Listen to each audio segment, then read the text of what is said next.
Mercy moments. Our lives are dripping with mercy.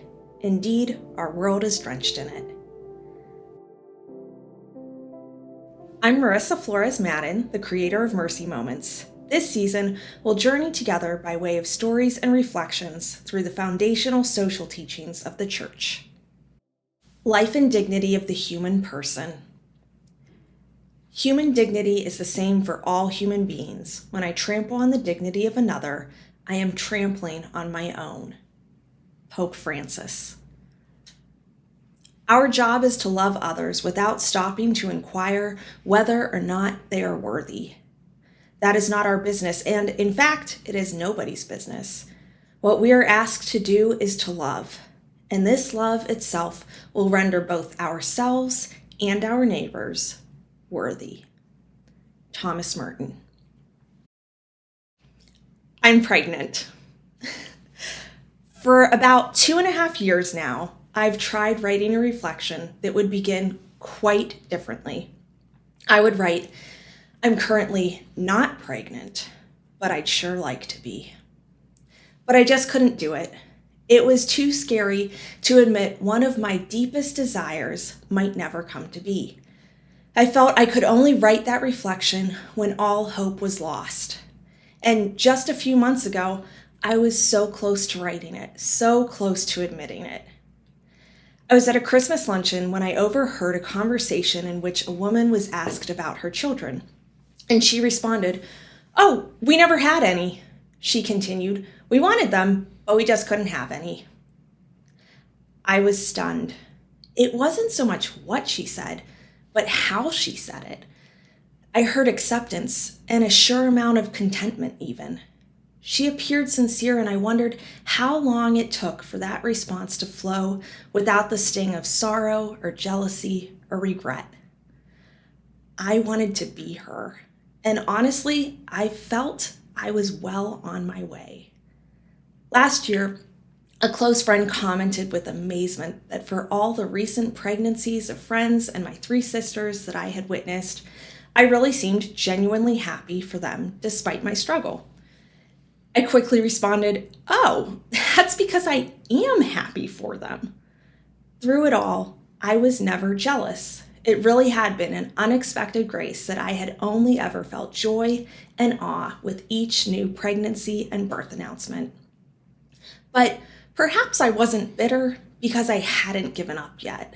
Still, I was slowly working my way from always telling people about our dog when asked about our kids towards the freedom to simply say, "Nope, no kids." Or maybe even eventually someday, we wanted them, but we just couldn't have any. The very next day after the luncheon, I took an at-home pregnancy test. It wasn't because I thought I was pregnant or even that I hoped I was pregnant. It was that time of the month where I wanted to get hope out of the way. If I took the test, I wouldn't need to worry about it for another month. But this time was different. I was pregnant. We started to tell family within minutes. We couldn't contain our joy. We didn't want to contain our joy. Just a few days later, my doctor told me not to tell family until 8 weeks and everyone else until 12 weeks. I quickly told her, "Oh no, we're not doing that. We'll share our joy and our grief if it comes to that." She smiled and said, "You're such a doula." It's true. I'm trained as a birth and postpartum doula, but after my husband's initial shock demanded I take 3 more tests and we were reasonably sure I really was pregnant, we didn't review my doula training or delve into a discussion about the benefits and risks of sharing our news at only 4 weeks. We just picked up the phone. It was only later that week, after many surprised reactions upon sharing our news at 4 weeks, that I reflected on why we had instinctively done so despite the standard practice of waiting until 12 weeks. Beyond a deep desire to share our joy, we wanted prayers and support from the very beginning. And even though the primary reason for not making a pregnancy announcement until the end of the first trimester is the high rate of pregnancy loss during the first 12 weeks, we didn't want to keep our joy a secret, based on the chance that we might in turn feel obligated to keep our grief a secret. We were both confident in and grateful for the gift of community with which we could share both our joys and our struggles.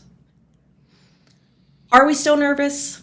Of course we are, but I imagine with a child of our own, we'll be nervous for the rest of our lives. It's just further evidence that hope is hard and love is always a risk. The first theme of Catholic social teaching is the life and dignity of the human person. And while this is the basis for all other themes, it can often be watered down by placing the emphasis on the unborn and perhaps even inadvertently dismissing the dignity of others. As I am overcome with love for our baby who is yet to be born, I can't help but think of all the babies that are born into this world without that same kind of love. The babies whose parents hadn't experienced that same kind of love in their infancies, and the countless other babies that were born into a hopeful world only to have life not turn out as expected. Each of us is created and loved into existence by the one in whom we claim our dignity. The same dignity, human dignity. Still, many of us rank the dignity of individuals, consciously or unconsciously, every day. We judge. Babies and small children, unless they're crying at Mass, are innocent and have lots of dignity, whereas terrorists, gang members, and abusers in the church are guilty, and therefore they gave up their dignity. It's so easy to judge this way, especially if we have been personally and traumatically wounded in any way. But Catholic social teaching judges differently. It acknowledges that some people are certainly more vulnerable and, yes, even more innocent and may have even consistently made good decisions. It also acknowledges that there are others who are guilty of unspeakable acts and have made the worst decisions. And still, we are all loved by God and worth more than all of those actions and decisions. It's hard to comprehend this type of respect for life, or as Graham Greene wrote, "You cannot conceive, nor can I, of the appalling strangeness of the mercy of God." But this is why the theme of life and dignity of the human person is the basis for all of Catholic social teaching. It doesn't just promote the protection of young, vulnerable, and innocent life. It equally defends and values the lives of the most guilty. We were loved into existence by love itself. And yes, original sin is real, as is personal and social sin, but so is original goodness, original beauty, and original wholeness. It's easy to see the sacredness of life in innocent babies.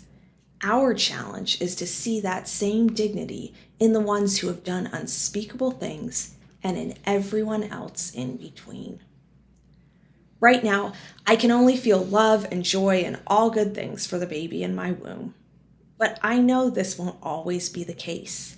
I will eventually feel frustration, disappointment, hurt, and any number of emotions towards my child. And still, I'm confident my initial and instinctive love will continue to surpass all other feelings. So it is with Catholic social teaching.